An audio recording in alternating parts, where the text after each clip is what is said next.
Hello, hello, and welcome to ohmTown Daily, Season 2, Episode 319 for November 15th, 2023. As you can tell, my voice is already going, but that's okay. We'll make it through tonight. I'll be bright-eyed and bushy-tailed tomorrow. Tonight we're going to be talking about everything has that special something. FOMO-driven supply and demand, 10 sci-fi shows for Apple TV, finding bulk DNA sounds really gross, a sensor can recognize texture, plastic pollution Pepsi company,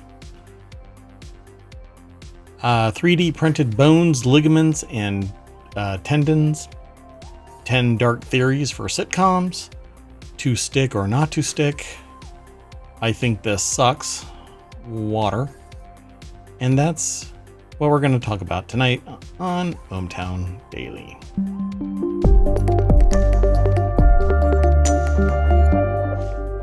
All right. Oh. I just started talking and I start coughing. I'll make it through tonight. And in an effort to stick to that, yesterday's show ran an hour and 45 minutes because I ended up soapboxing quite a bit. And I thought that we were going to have a solution for this whole thing about some of the videos being flagged about election stuff. No. So it's still ongoing. So I'm still babysitting that. I hope that nobody's being impacted by it. Basically, sometimes a video isn't available.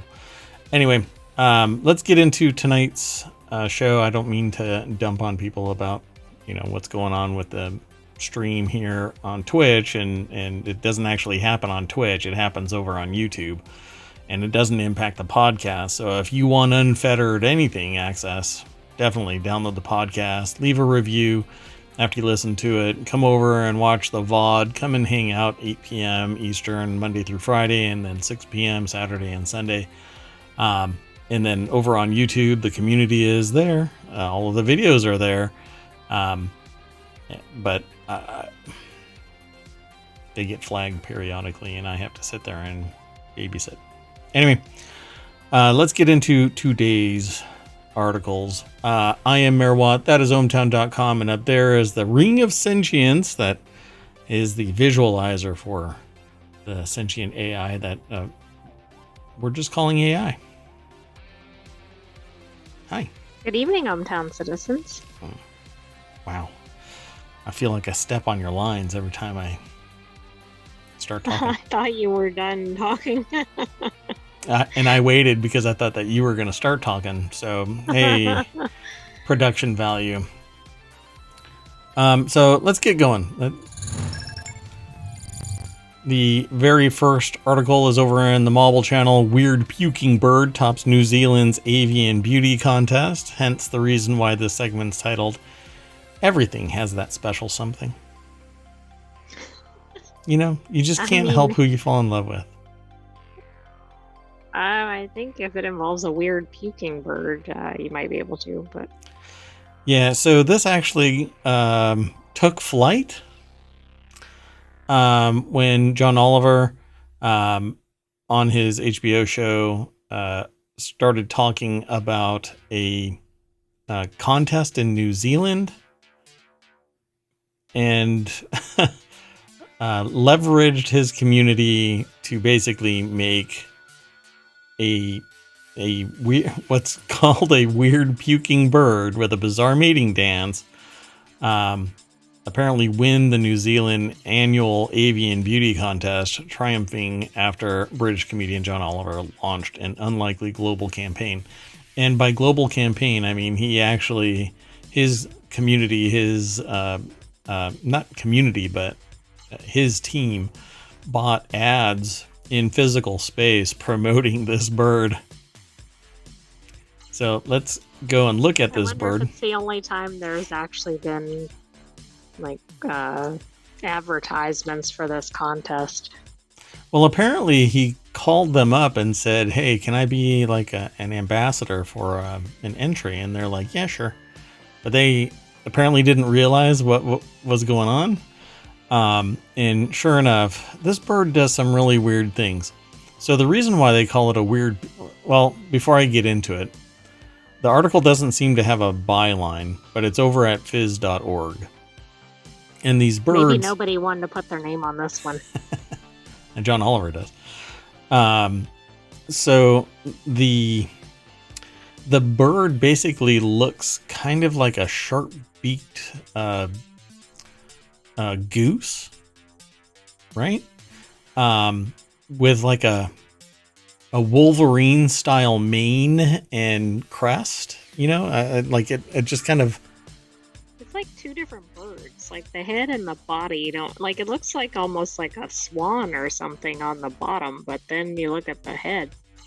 Yeah, but I don't know how to describe this bird, but I mean, it's majestic in its own way. And then, but it looks like a mandarin duck in one aspect of it, but then it looks like a frumpy goose in another aspect of it.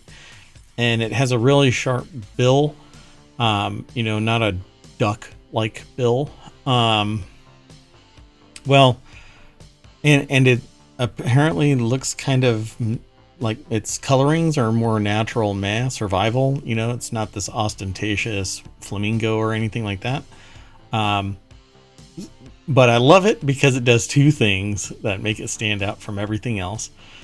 It grabs stuff from like a pond bed, like reeds and stuff, and it bumps its chest against the other bird that also has stuff from the bottom of the pond.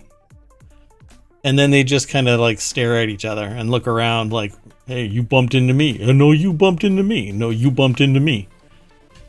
It's really hilarious. And so where they get their name, Weird Puking Bird, is because they eat their own feathers so that they throw up whatever might be bothering them in their digestive system.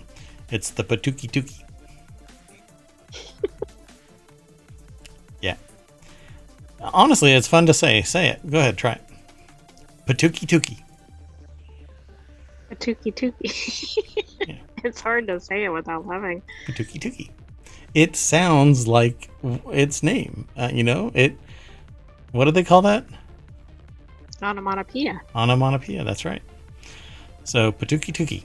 And it became world famous when John Oliver launched his campaign on behalf of majestic and distinctive species, the water-loving Patuki tuki. It might be majestic.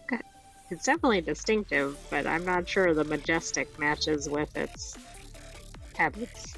Oliver even said, I've never identified with anything more. Yeah, so Patuki tuki are known for eating their own feathers in an effort to trigger their gag reflex and throw up parasites. Organizers said that they ended up tallying over 350,000 votes sent from almost every nation on the planet, smashing the previous record of 56,000. And the last winner won by apparently 2,800 votes. So this one completely crushed it by a factor of 6. So, yeah. Well, I would suspect that they would tweet a lot, but some butthead decided to change the name of a globally known brand. Anyway, the good-natured competition is never short on controversy, with past polls plagued by suspicious numbers of Russian votes and accusations that neighboring Australians were trying to rig the competition. We can never have nice things. Apparently not. I mean, I would think it would be fun to vote for the bird of the year or whatever the title is at the competition, but why are people trying to... I don't know. What do they actually call it? Oh, it's the bird of the century. Bird of the century ballot. Yeah. Yeah, I think Unexpected so. victory in the Bird of the Century ballot on Wednesday, backed by voters from far-flung cities like Tokyo, London, and Paris. It's beloved competition? Yeah, urging viewers to back the species more commonly known as... Oh, that's... Yeah, the television show. Oliver uses a popular television show to meddle in New Zealand's beloved competition, urging viewers to back the species more commonly known by its Maori name. Patuki Tuki. Love it. I love it. It's so cool. And if you do get the urge to go and look this thing up over on YouTube or something, look specifically for its mating dance, and you'll see exactly what I'm talking about. It's pretty cool. All right, let's keep on going. This next segment is titled FOMO Driven Supply and Demand. Starbucks superfans are reselling a limited edition item for over $800 online. I actually looked it up in various places and I didn't see anything for $800, but I didn't look too hard because I'm not really one on the whole fear of missing out motivation to sell or buy something. Maybe that's why I'm not selling stuff for $800. My moral compass just won't allow me to be predatory like that. Yeah, people will buy it if they like it, but there are other people that have insider connections. They buy up a bunch of them and then they start selling them because they're, well,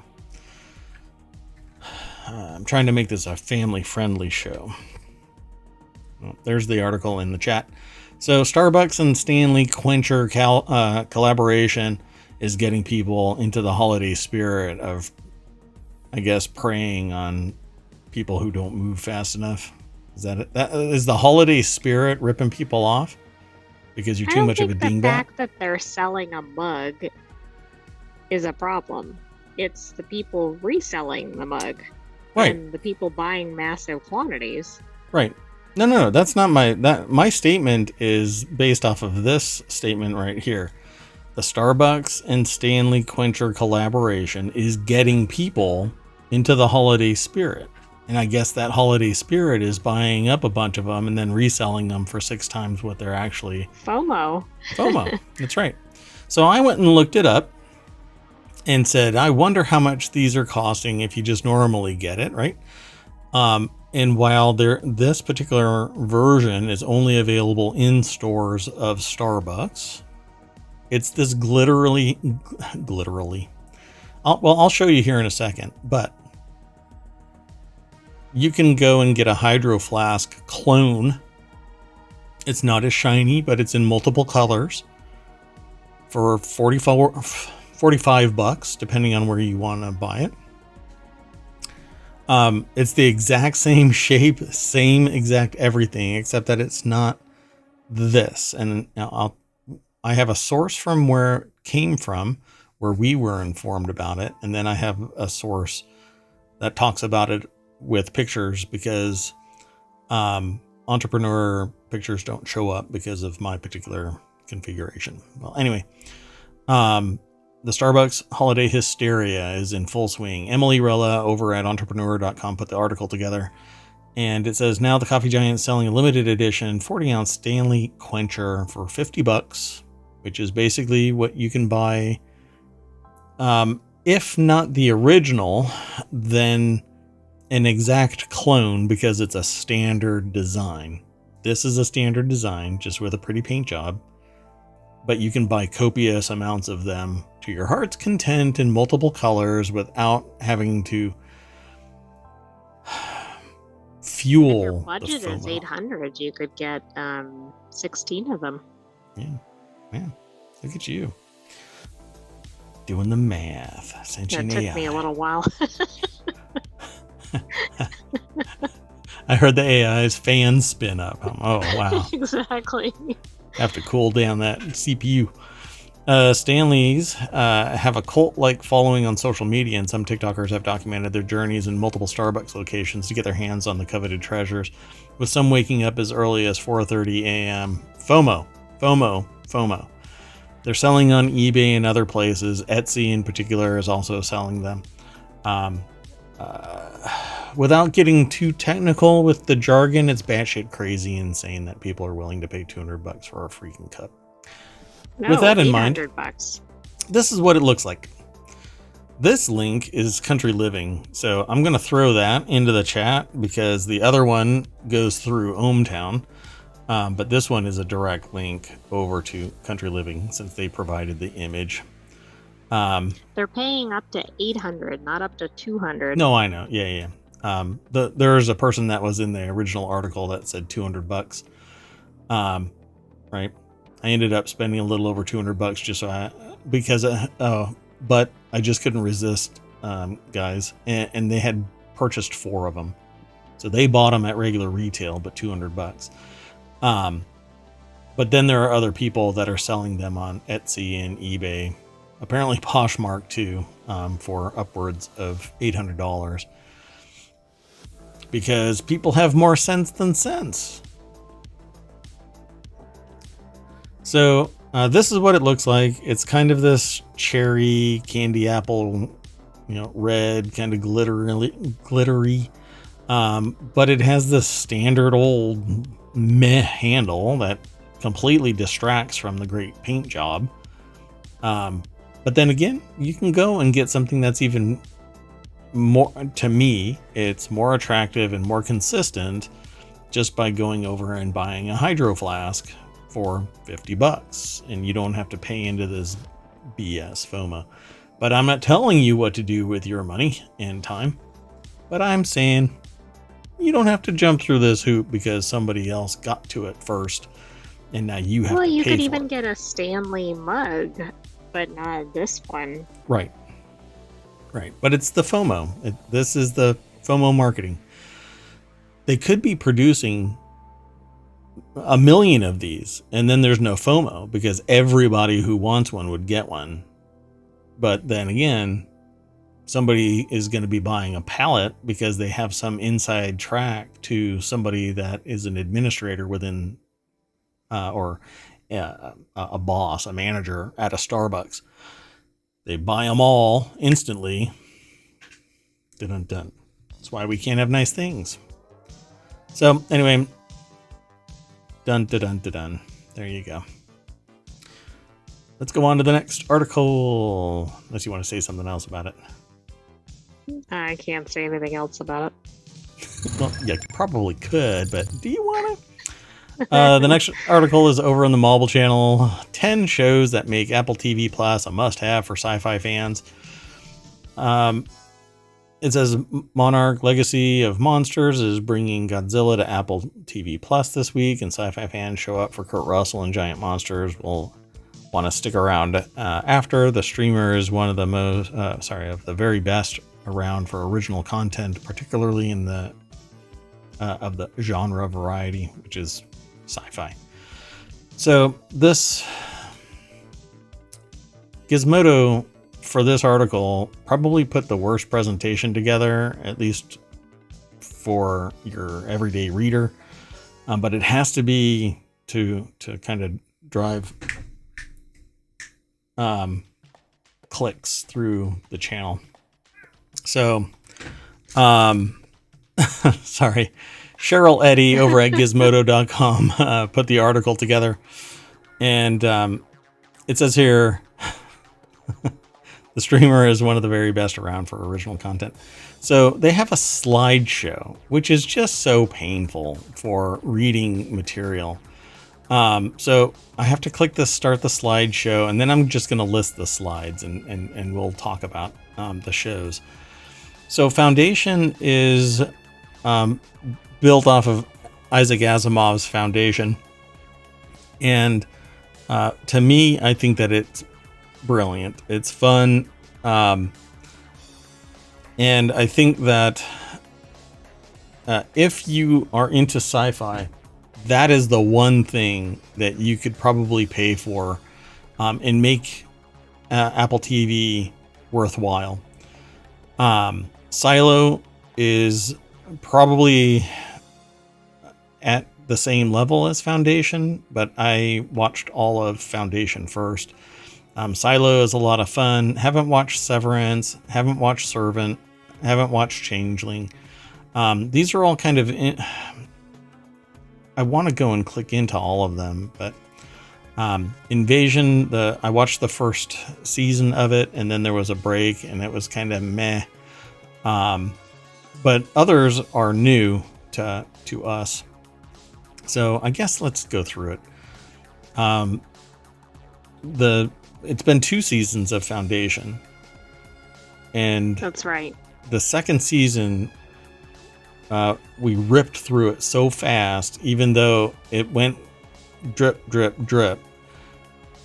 But all of the episodes were full-size episodes. It just seemed to be so intriguing and engrossing that you ended up going, wait, the season's over? I actually liked the second season, I think, better than the first season. Yeah, which I is agree. unusual. Yep, I agree. Then the next one that they talk about is called For All Mankind. It's an alt history space race series by Ronald D. Moore. Haven't watched it yet, but it's apparently on its 4th season over at Apple TV. We'll probably dip into this to see what it's like, but I'm very into sci-fi, fantasy type of shows, so I always dig this stuff. And it has 4 seasons, so that's always good. Yep, and then you can binge that stuff. So Silo is a relatively sedate story. The sci-fi element of it is extremely understated. It's more of a dystopian drama than it is a sci-fi master class in storytelling. But if you watch just a couple of the episodes, it will suck you in and you'll want to watch all of it, because you'll keep asking, why is it like this? Why is it like that? Why is it like this? And then you're done. You might even like it if you don't like sci-fi, because Right. It seems like one of those where it's a lot about the characters. And so I think it would appeal to non-sci-fi viewers too. Yeah, I think that this is probably, it's the slow burn that's more about storytelling and character development with a hint of sci-fi dystopian world building. Primarily, you keep asking, why does the silo exist? Even when you're told, you still go, why though? Because you haven't been told the whole story. But there's another season, so prepare yourself. Severance is another one. We haven't seen it yet, but this says it's a dystopian office drama called Severance. It's one of the best TV shows on any streamer or any network in any genre in recent years, according to the author of this article, which is not me. Haven't seen it yet, so I can't really make a judgment call. But they even make the statement, plan your waffle party accordingly and watch it on Apple TV. So it's got a second season on the way. Might have to dip into this and see what it's like. Servant is another one. This one is M. Night Shyamalan's domestic thriller that ran for 4 seasons. Apparently it's done. Ending its run earlier this year. Haven't seen it yet. Anything that comes across with the phrase servant and looks like that as cover art makes me think more like a horror thriller, not a sci-fi, but I think it's agree, because and domestic thriller to me fits more with horror than sci-fi typically. Yeah, I think it's because there's some technology involved, but I haven't seen it yet, so I will probably end up dipping into this just so I can see it. The Changeling is another mind-warping domestic thriller involving maybe babies, is what it says. Not quite sure what to take away with that. It says it's about a father becomes unwittingly entangled in a fairy tale nightmare lurking just beyond the borders of New York City. Again, it's intriguing to me.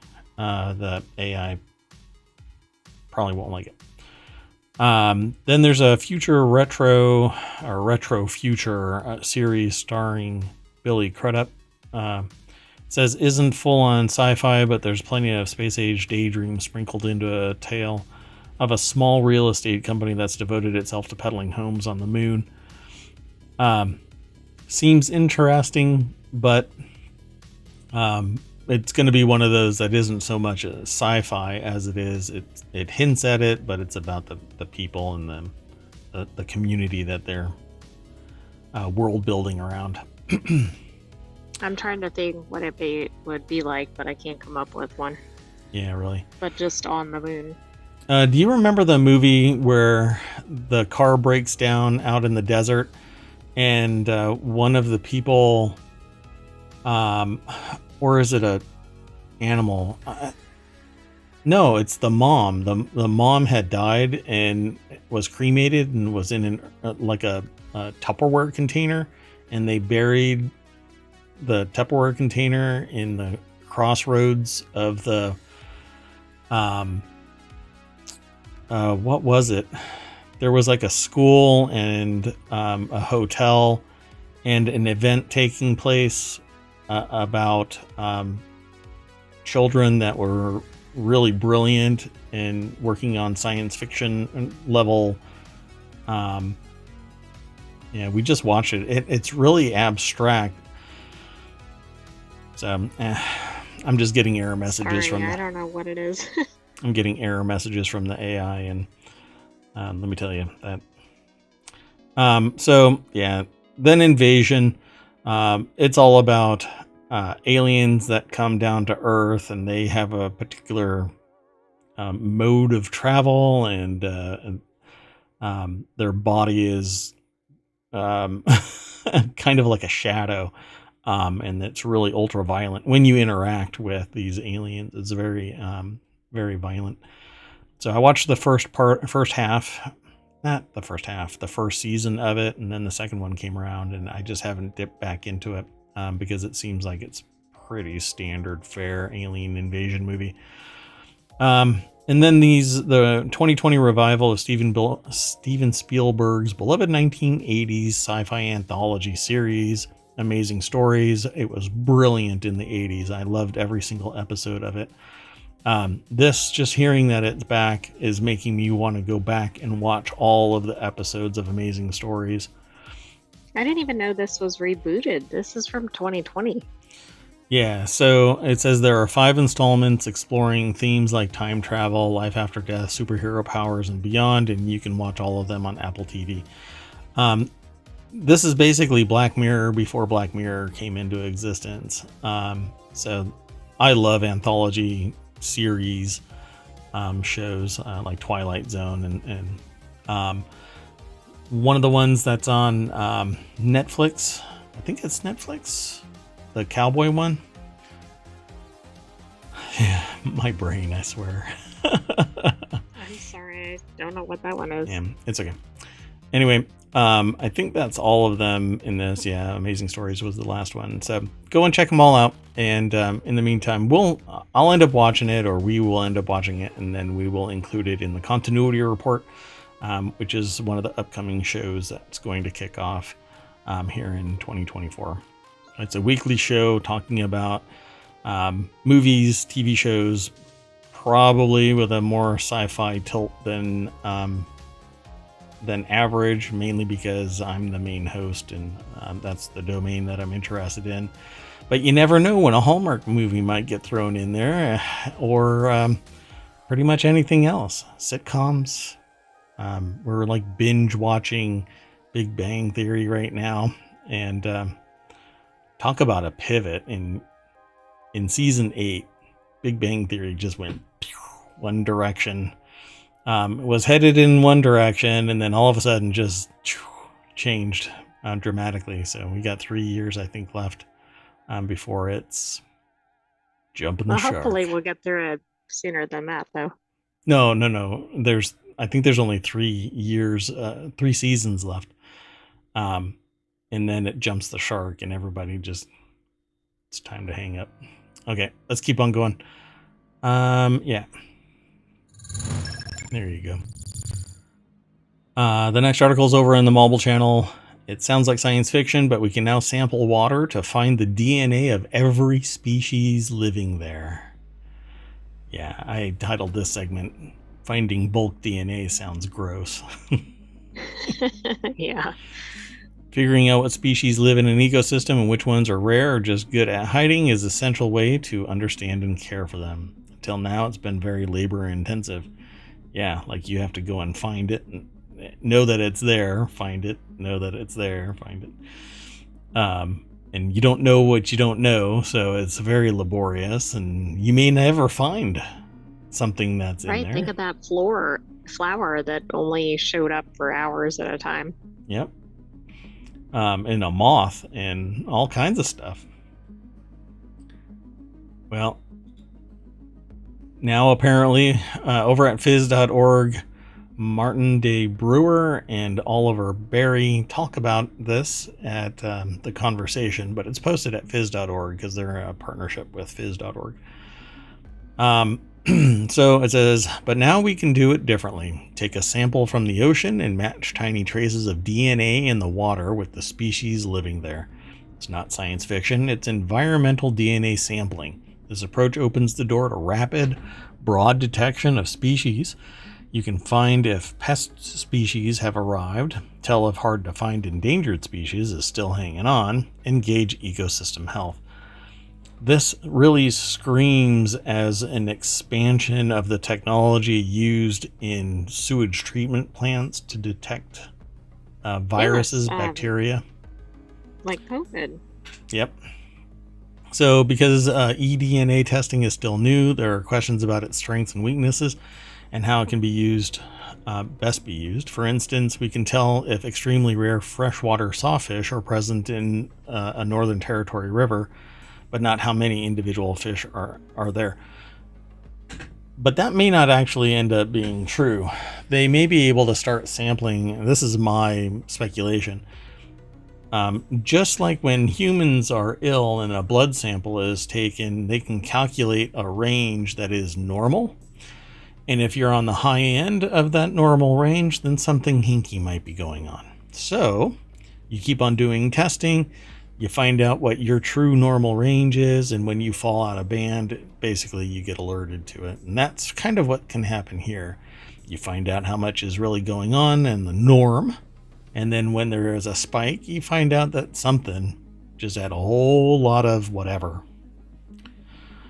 So today, Cicero released a roadmap created through consultation with many experts to show how eDNA technologies can best be integrated into marine monitoring at a large scale and how what the future holds.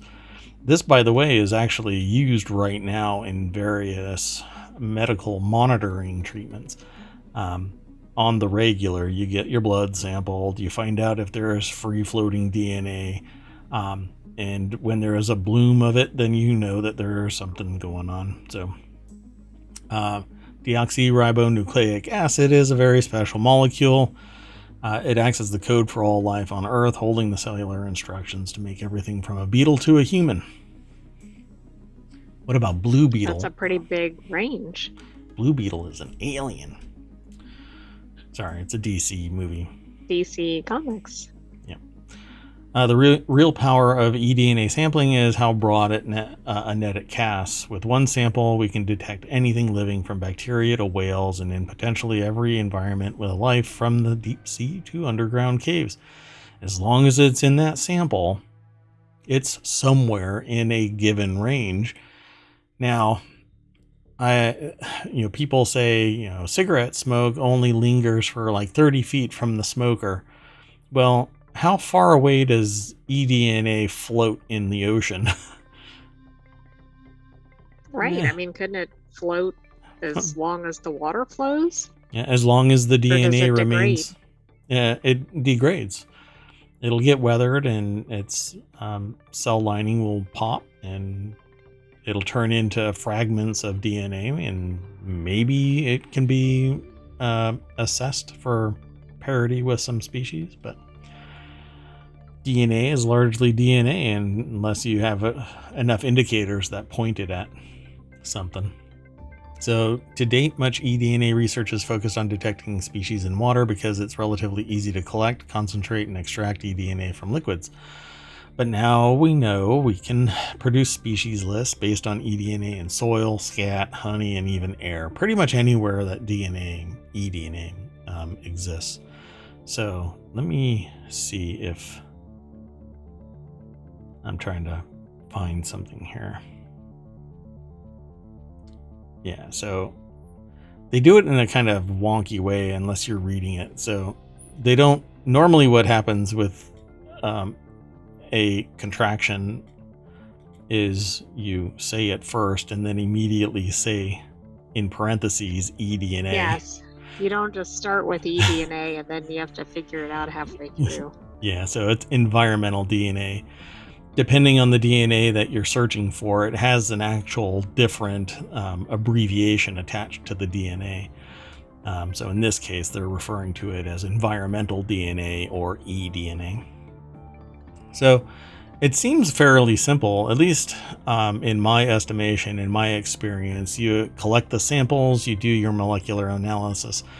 In this instance, I would probably say that artificial intelligence and machine learning processing the samples in a steady state, searching constantly for anything that might be matching DNA, would be superior to a human being involved in it until there is something that is quantified and then it puts it out as a report. Absolutely. I mean, this is the benefit of using technology, right? It can scan lots of data. Yeah. It's not going to miss something if it had been coded or set up an algorithm or whatever that looks for whatever you're looking for. Yeah, people get tired. Computers don't. So molecular analysis is the next step. It says the first step in the lab is to purify DNA, but you have to collect the samples. The next step depends on your goal. If you want to detect a single species, you would generally use a technique called quantitative polymerase chain reaction, or qPCR, similar to how you test for COVID.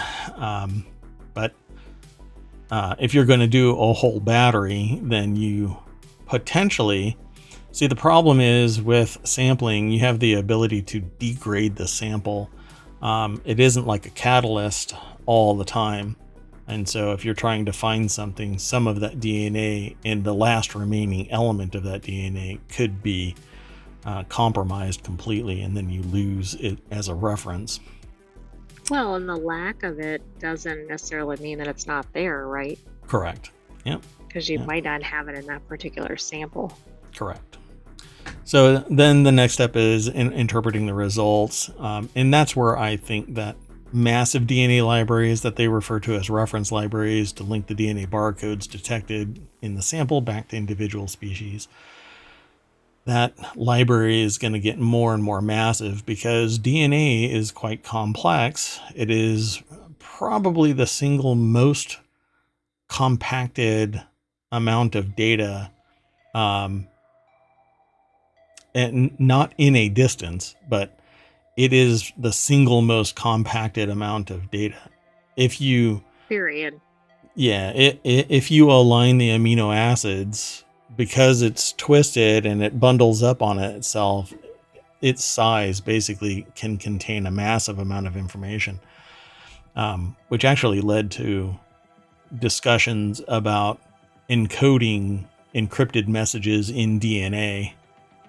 And then a courier, it's a sci-fi thing, right? Yep.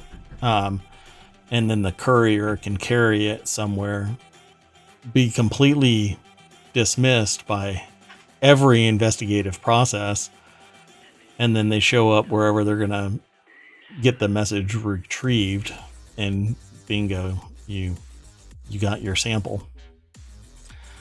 So I think that this is really brilliant, and it allows for a constant investigative process, discovering new species, but not necessarily knowing where they are. But you could probably start the process of assessing where they might be, because water flows certain ways. There are thermal layers. So the water column doesn't necessarily say it's going to be a vertical. You don't look straight down. You go, well, at this time we found it here, but the water flows at this rate from this direction. So you go up the stream or up the ocean flow to see where our species might be.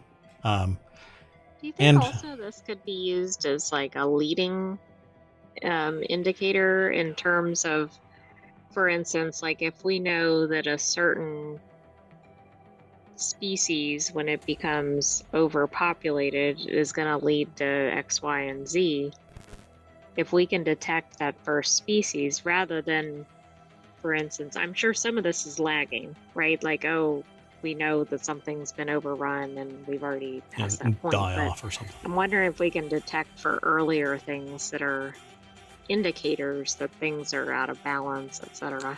Sure. Either it's known and then it disappears, or you witness the data rising. And that's what I actually did when I was monitoring things like COVID, and when I did other large data set analysis. You could see the trend, and like I could predict when a state was going to go vote in one direction or another. And this episode will probably right now get flagged because I said something about voting. Thousands of other people do, but I'm the one that gets flagged.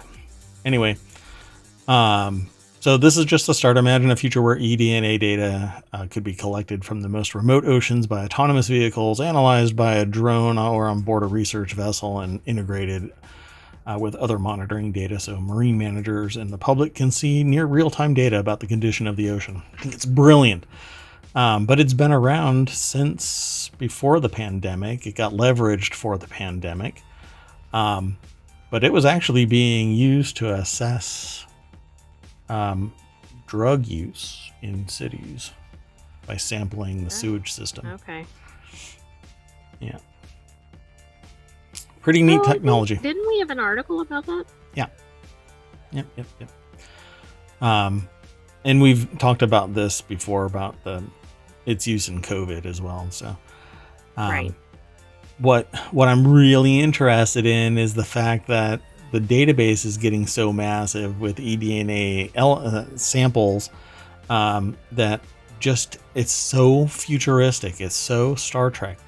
You just grab a sample, start scanning it, and you find out what's in the water. It's just spectacular. I love it. And now you can do it in mud or anything else, as long as there is something that you can pull the DNA from, and that fidelity is going to get better, and more compromised materials are going to be able to get sampled. Just straight up dirt. You just get it wet and it pulls the DNA out of the dry ground.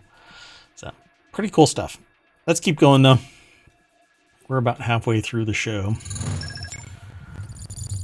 This next article is over in Technology Today. Artificial sensor similar to a human fingerprint that can recognize fine fabric textures. And this made me think. Oh, by the way, I didn't throw that last article into the chat. Sorry about that, folks. So they'll be out of order in the VOD, but they'll be in the correct order in the show notes.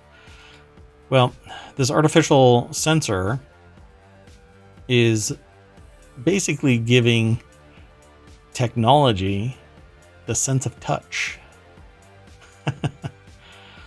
An artificial sensory system that is able to recognize fine textures such as twill, corduroy, and wool with a high resolution, similar to a human finger, is reported in a Nature Communications paper. The findings may help improve the subtle tactile sensation abilities of robots and human. That's what I was about to ask. Can that be used in robots? But I hadn't read that part yet. And human limb prosthetics, and could be applied to virtual reality in the future. So Ready Player One, here we come. Oh yes, haptic suit. Yep. Nature Publishing Group is the author for this. It's over at techexplore.com.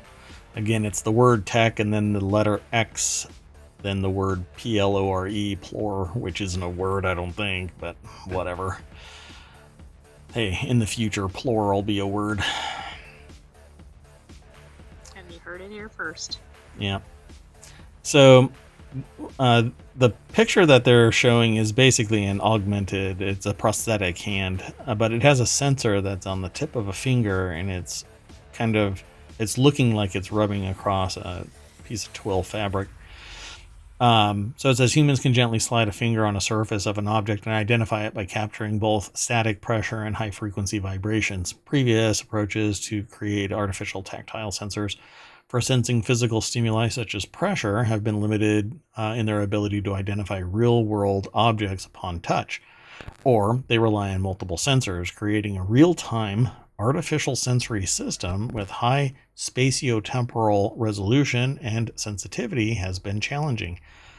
This sensor has the ability to pick up the mode of that fabric, just like a human can run their fingers over something and go, because they know the experience of it.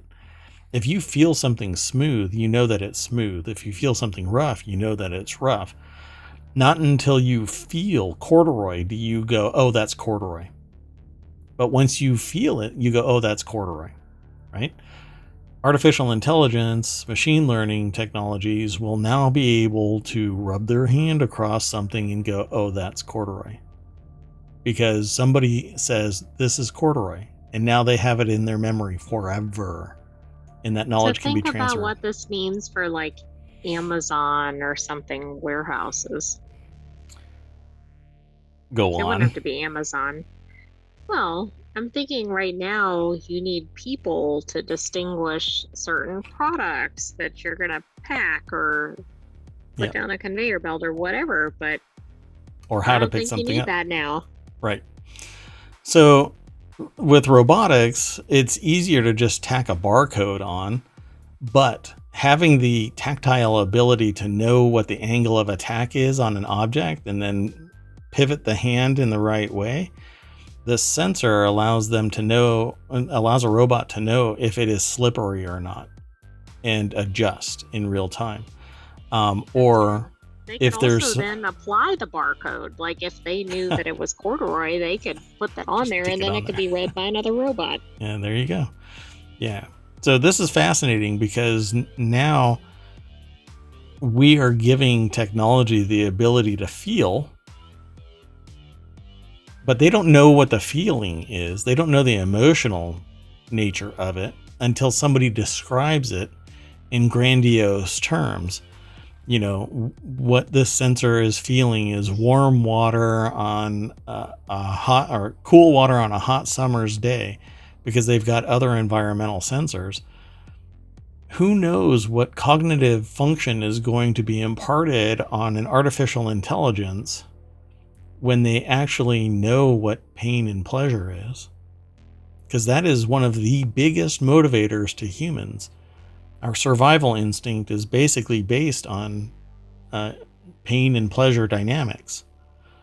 So we instinctively know that we need to eat and drink. We don't have to be taught that we're hungry, but we do have to learn, oh, don't touch that because it's boiling hot water or a burner or it's an ice cube and whatever the case may be, So now robots have an artificial sensor. I find it amazing.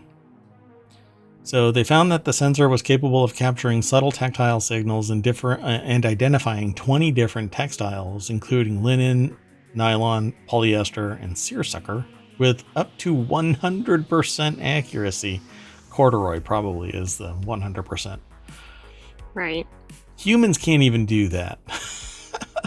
I think half of humans would probably go, what is seersucker? Seersucker. Yeah, exactly. So I think this is amazing. And if they can take that sensor, and it's just this little sensor right here, if they can turn it into something that is malleable and the sensory element of it doesn't get thrown off by deformation itself, then it basically has human nerves. It has the technological equivalent of human nerves. while we know that we're closing our hands and we actually feel our nerves signaling that we are closing our fingers, our brain just filters out that as ambient noise. It's not pain, it's not pleasure. Although we might have like arthritis or something else, fine nerve diseases where we feel pain or some other sensation. We just kind of let that noise filter away. But the technology is either going to be on or off, and the robots are going to have to learn to cope with the changes of that sensor. This is an amazing time, and to see this happen, in my lifetime is pretty damn amazing. I hope that this is actually cost effective and can be expanded to entire fabrics of sensory material and not just a button on off, because that is actually somewhat easy.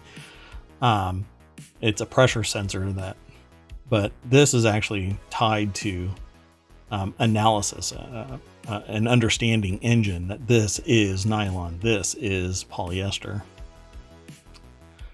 Pretty freaky.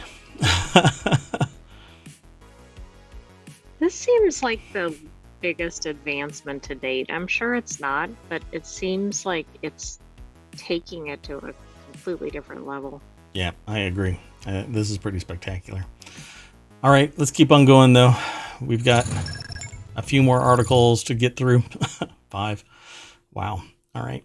Well, the next article, and I can speed this up a little bit. PepsiCo is sued by New York State over plastic pollution, not solution, but plastic pollution. New York State has sued PepsiCo on Wednesday, pointing to the soda giant's plastic waste as a scourge of the waterways and blasting the company's misleading statements on the environment.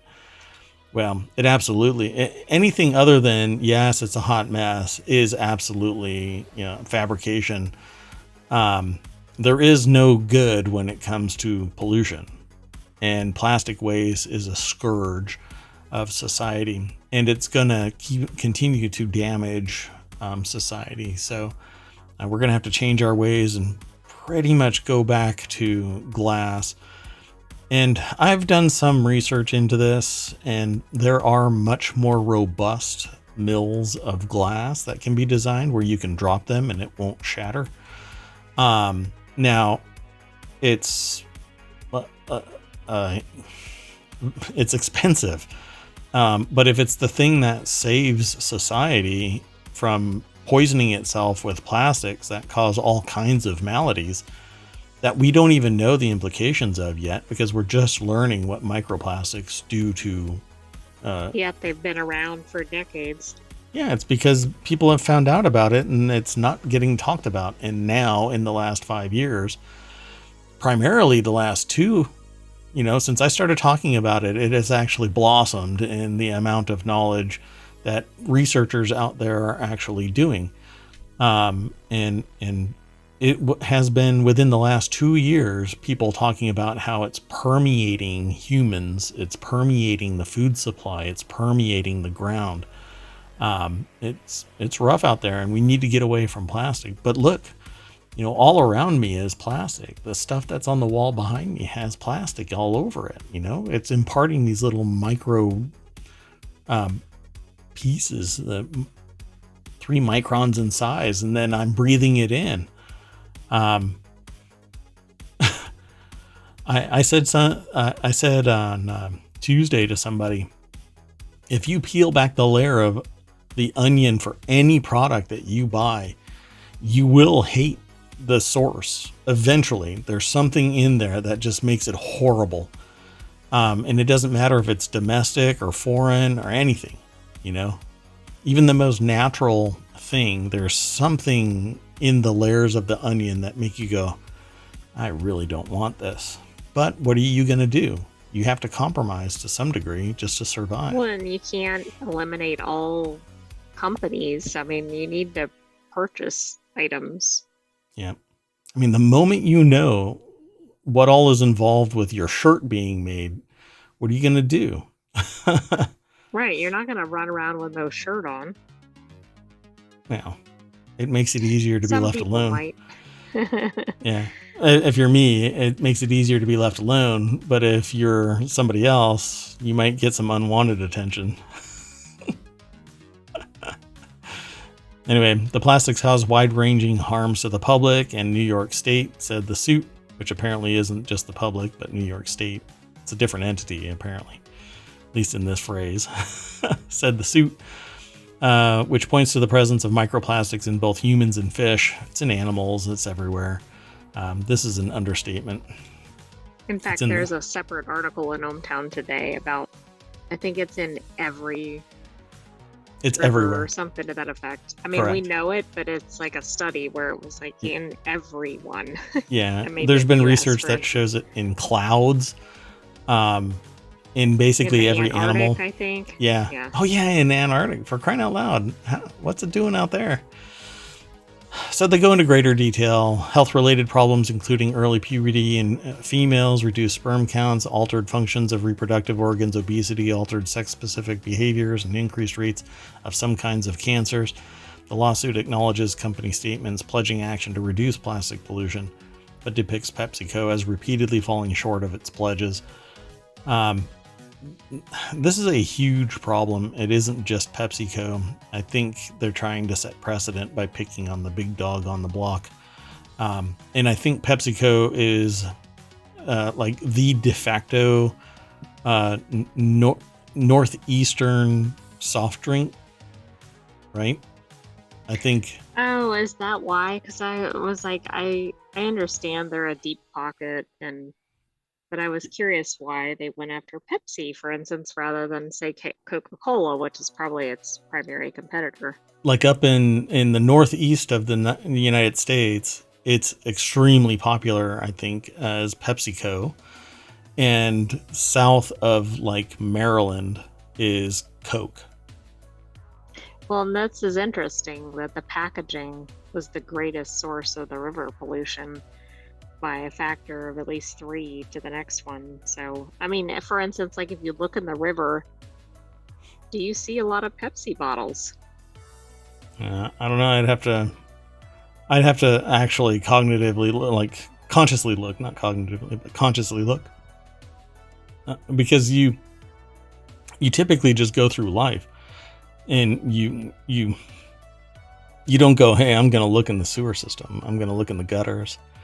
But there are people that are paid to do that, and there are people that are doing research into that.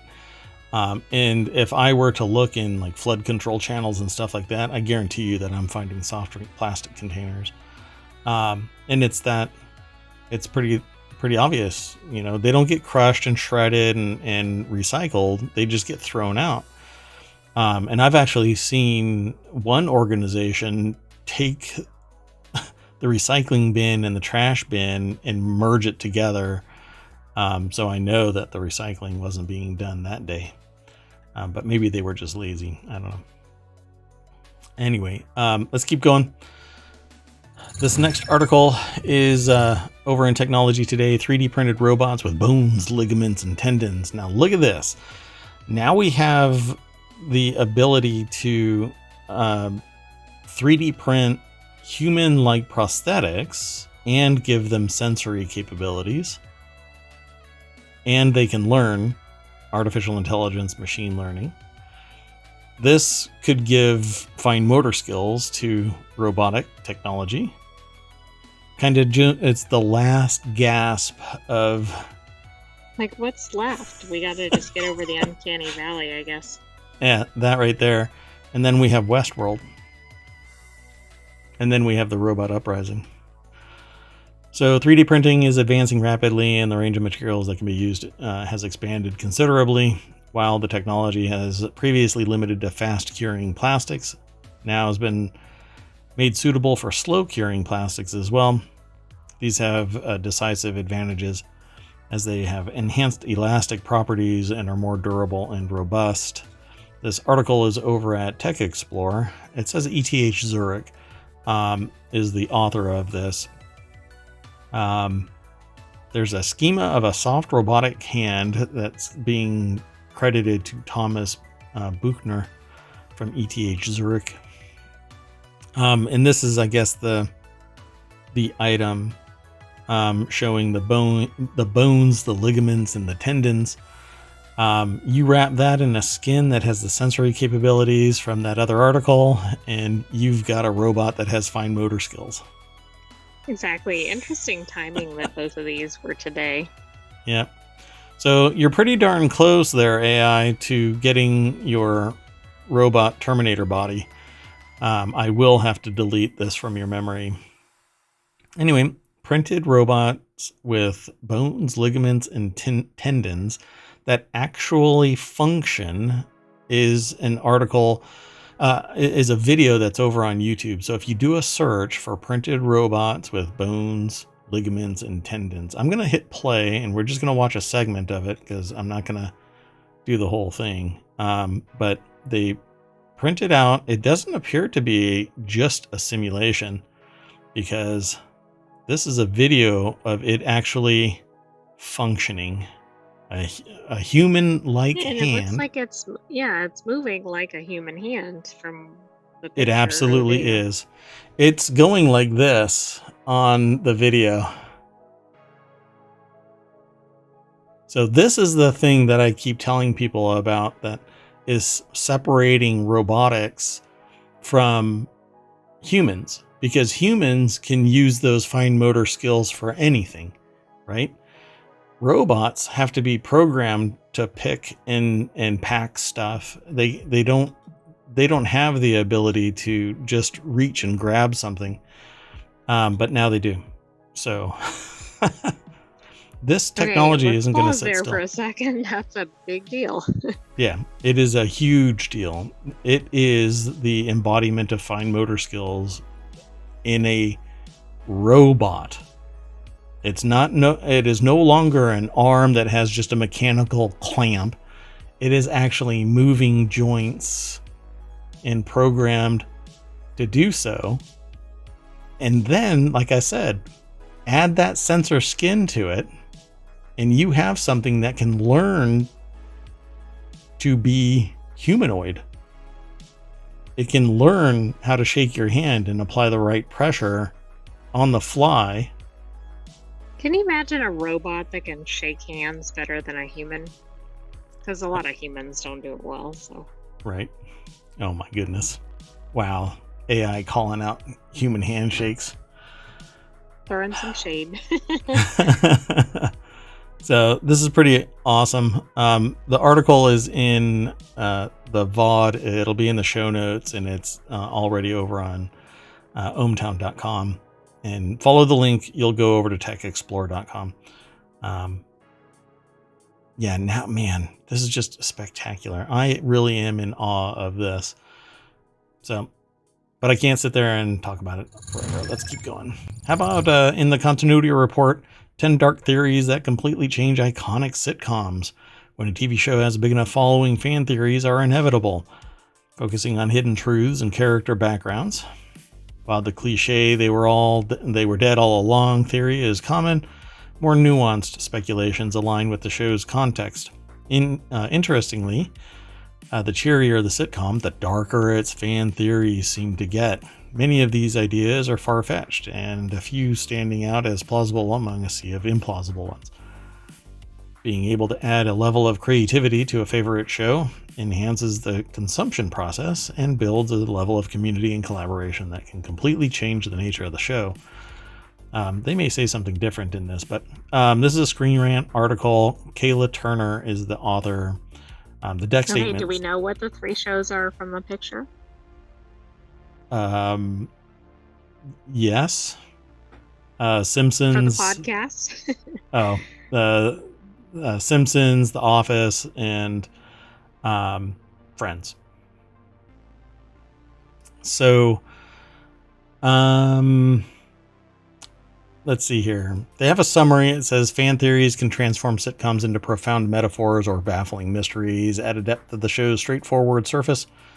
Some fan theories, while far-fetched, are meticulously crafted and expand the show's narrative in surprising ways, and engaging with a fan theory enhances the consumption process.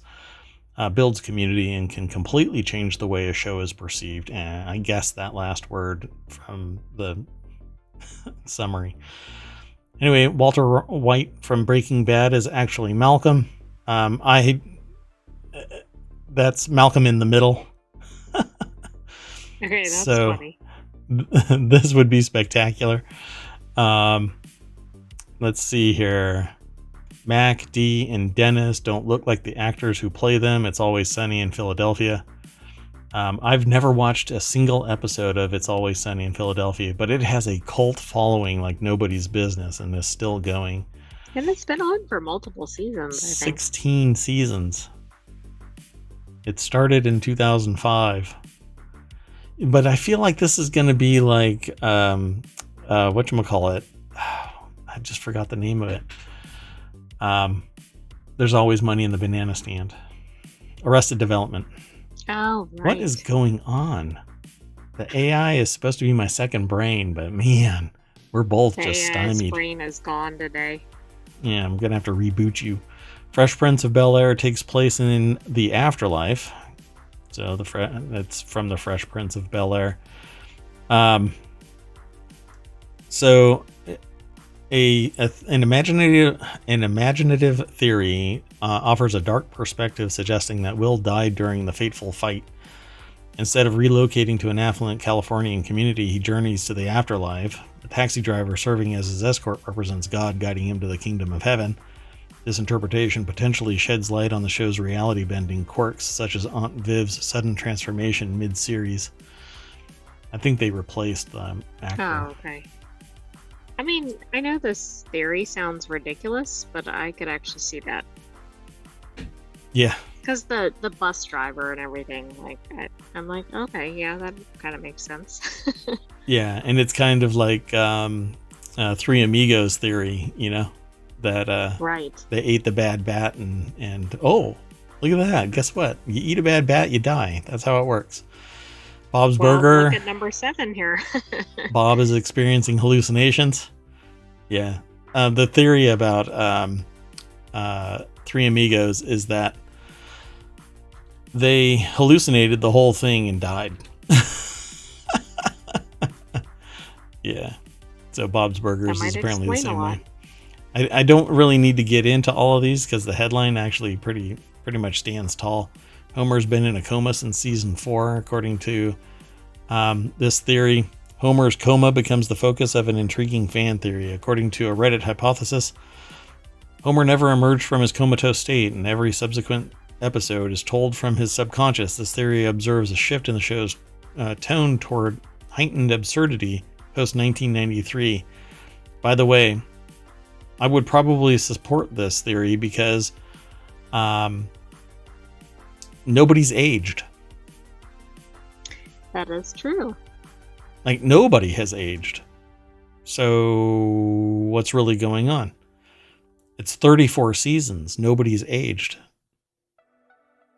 Right. So by now the kids would have... they'd be 50 years old. Right. Yeah. The baby would be 35. So I can buy into that. Saved by the Bell. Zach is an unpopular kid who fantasized about being cool. So he had a psychotic break. He's dancing to the beat of his own drummer. The theory suggests that Saved by the Bell is Zach's way of escaping reality, a dream world that he doesn't face any challenges from his current life. Yep. I can see that. I mean, it is a dark turn. Let's see. Phoebe isn't really friends with the other 5 characters. She's just there. She's a homeless woman spending her days around Central Perk and observing the friends from afar, often under the influence. That's almost, accurate based on the way that she conducts herself, for crying out loud. Right. So it says this theory presents a disturbing yet speculative perspective on Phoebe's idealized dream life and her longing for companionship. Speaking to Entertainment Tonight, co-creator Marta Kaufman, however, has dismissed the idea as insane. Let's see. Joey is the father of the Tanner sisters.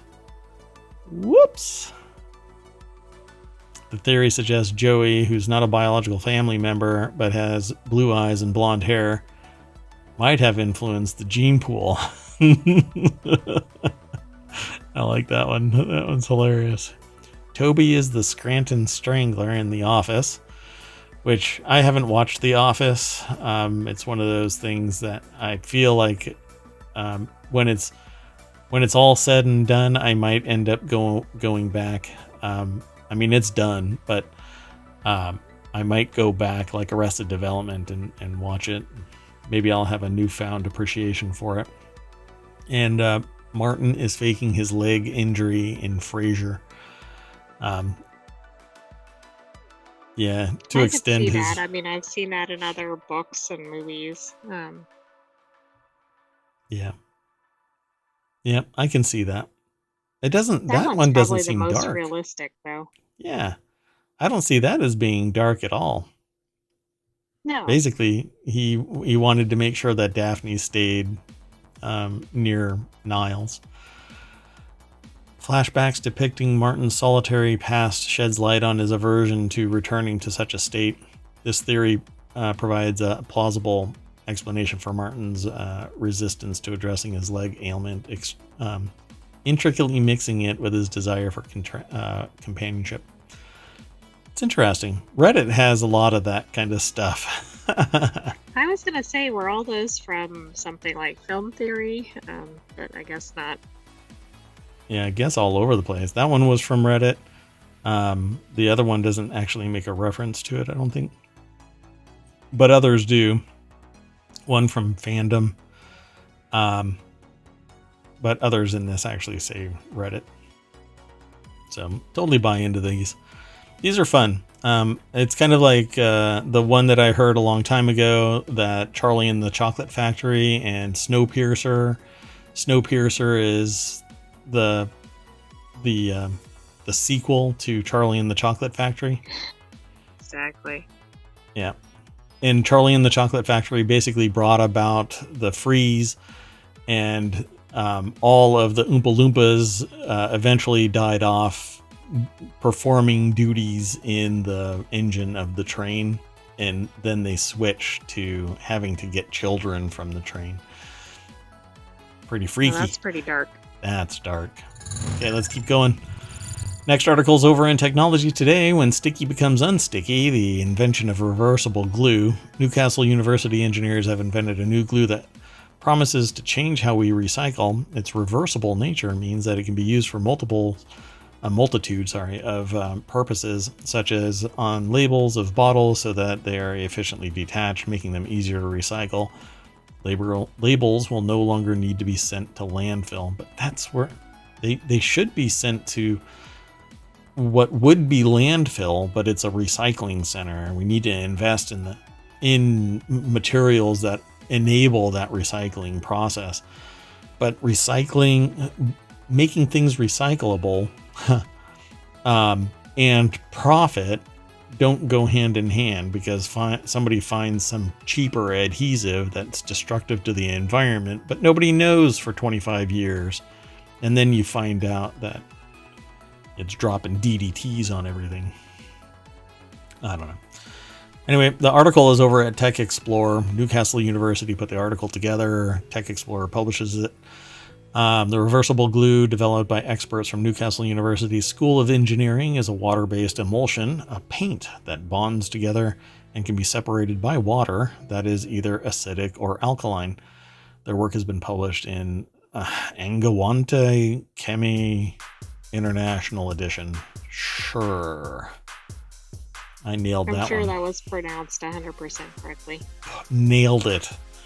I don't hear any complaints in chat. See, that dead air is no complaints in chat. So, the glue uses polymers that contain electrical charge to keep both the emulsion stable and to stick to different surfaces. When a surface coated with the positively charged emulsion is joined to a surface coated with a negatively charged one, the two components stick together, so it's adhesive Velcro.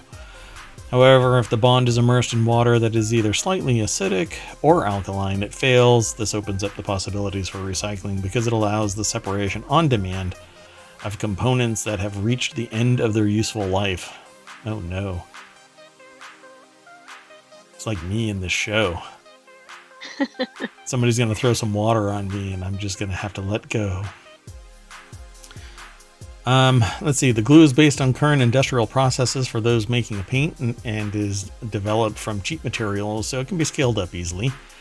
Because it is water-based, it does not have the volatile organic solvents used in many commercial glues, but unlike other water-based adhesive, exposure to humid environments does not cause bond failure. The team has shown that its shelf life at room temperature is at least a year, so it's also inherently stable. This sounds like the shiznit. I know. I'm like, what is the downside to this? It can only be produced by the souls of unicorns. I was thinking you have to journey to the top of one mountain in one country. You know what I mean? Like, it's just impossible to get the source materials. Only in Nepal, and they've banned the production of glue because it's culturally insensitive. Taking it from TikTok. Yesterday's article. Yeah, exactly. It's the TikTok of glues. Dear God, we can never have anything nice. Let's get into the last article. The last article is in ohmTown Daily. There we go. I know how to scroll, everybody. A small group of farms in California use more water than entire cities, and it's mostly going to a single crop, according to a new report. An investigation from ProPublica and the Desert Sun focused on farmers' water use in California, and they found that 20 farming families used a majority share of one region's water. Those families use the water mainly to grow hay to feed livestock, the investigation found. Son of a bitch. This is insane. I would have thought it was another crop. I didn't know it was hay. Hay, for crying out loud. Yeah, you'd think that it's like almonds. Yeah. The Southwest United States is slowly losing access to its foremost source of water, the Colorado River, which provides over 40 million people access to water across 7 states for drinking, irrigation, hydro, and more. Climate change is causing a big shift. Water levels are decreasing. Maya Focht over at businessinsider.com put the article together. And they found that 20 farming families used a majority of the region's water. I think that's BS, man. Hay shouldn't be getting grown in California desert and sucking all of the water away from society when all of that material can be grown somewhere else cheaper with less environmental damage and with less pain and suffering and increasing costs for everybody else. Because in bulk, of course, they're getting... do you need the livestock to begin with? Like, right there, right. Yeah. But it's the entitlement concept, Well, I'm here and I'm paying for it, so I can be whatever, right? So let's see here. Do they say anything in particular? A small group of Imperial Valley soaks up billions of gallons. This is asinine. In Utah, it's 9,300 hay operations devour most of the state's water resources, the Salt Lake Tribune reported. That's in Utah. For their investigation, reporters at ProPublica and the Desert Sun estimated the water consumption of farming families in the Imperial Valley by combining satellite data with records of who owned and farmed each field. The reporters calculated that the family with the thirstiest farm used over 84 billion gallons in 2022, which is more than the city of Las Vegas and about 3% of the Colorado River's entire flow to the region. Those statistics are astounding. So where the hay goes, hay is mainly used to feed livestock, which contributes between 11% to 20% of the greenhouse gas emissions, according to Breakthrough Institute. Yet the incentive to keep growing water-thirsty hay to continue supporting greenhouse gas emitting livestock will likely continue if changes aren't made to the cost of water. Cheap water helps make growing hay in the Imperial Valley profitable, ProPublica and the Desert Sun wrote. In an effort to reduce farmers' water use, the Biden administration earlier this year allocated $125 million to help pay Colorado River farmers to stop farming and let their crops go dry. Meanwhile, it's getting siphoned off over to California? How about you have higher rates if you use over a certain amount or something like that?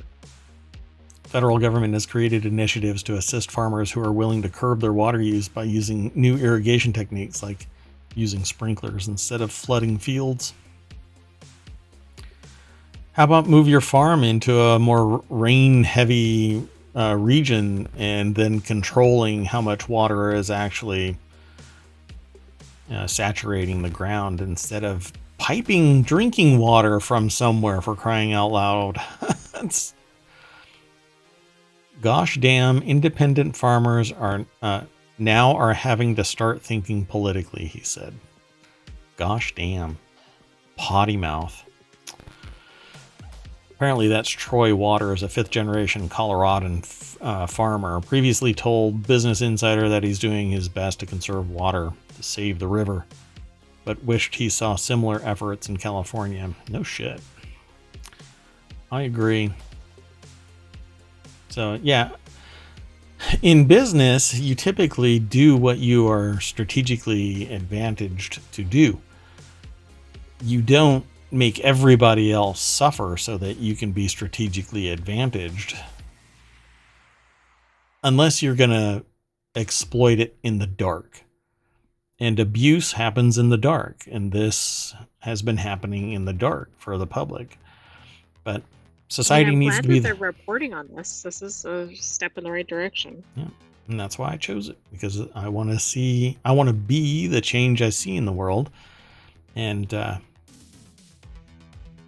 knowing about it and not talking about it to try and change the way, the direction things are going, is tantamount to endorsing the very abusive policy that's in place. So I'm happy to talk about it. Anyway, that's it for today. Ding dink, we are at the very end of the road, so we have to turn the party bus around, drive all the way back down Main Street, and mash that welcome sign again. We get a whole bunch of new articles.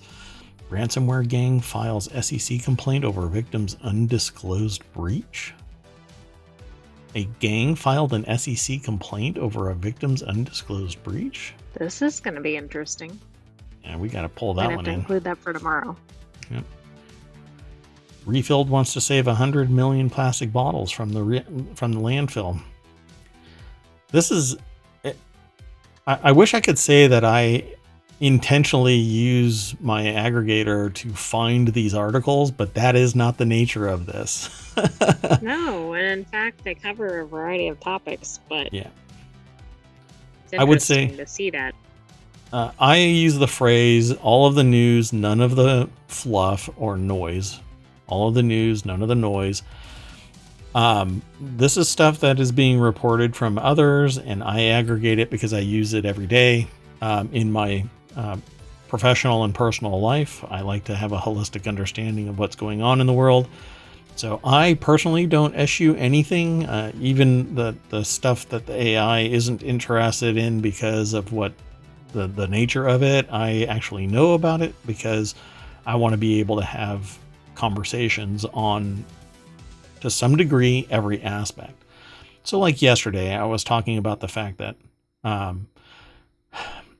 even self-described Indians or Native Americans, because different peoples use those terms.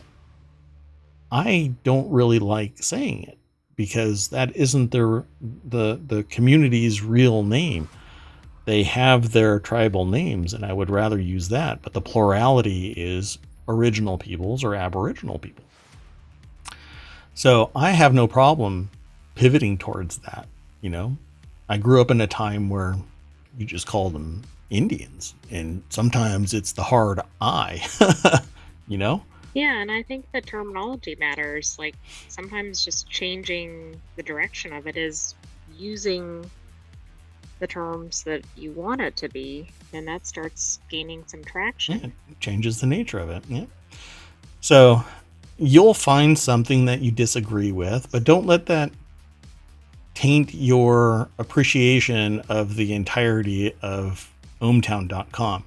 It is a holistic spectrum of news, from the funniest stuff you'll ever find to, at times, some pretty horrible stuff that you don't ever want to see happen in the real world, yet it does. And that makes you a holistic human being. So that's why I built ohmTown.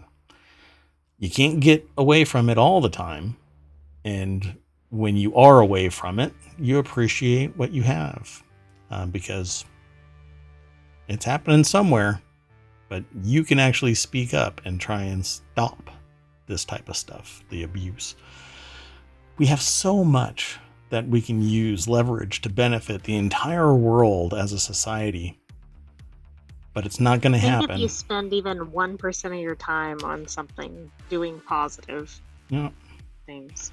See, but it's abusive policy and stuff like that, and the billionaire class that the only reason why anybody see, and then I get told, well, they're still doing something good with their money. Yeah, as long as it's making them richer, it's not altruistic, and every once in a while, a billionaire has a complete psychotic break and tries to buy back their soul. But then so much damage has been done. So I don't know. I grow frustrated. So sorry to emo dump all of a sudden at the very end of the show. But that's it. I'm done. I'm jumping off of my soapbox. I'm Merwatt. That's ohmTown.com. And up there is the sentient AI. AI, say goodbye. Good night, ohmTown citizens. We will see you tomorrow at 8 p.m. Eastern. Bye-bye. You're really quiet. That's okay. I'll see you tomorrow. Don't say it. Bye-bye. Oh, and I just peeked. I just blew out the whole thing. Okay, I'll see you all tomorrow. Or we will see y'all tomorrow. Bye-bye.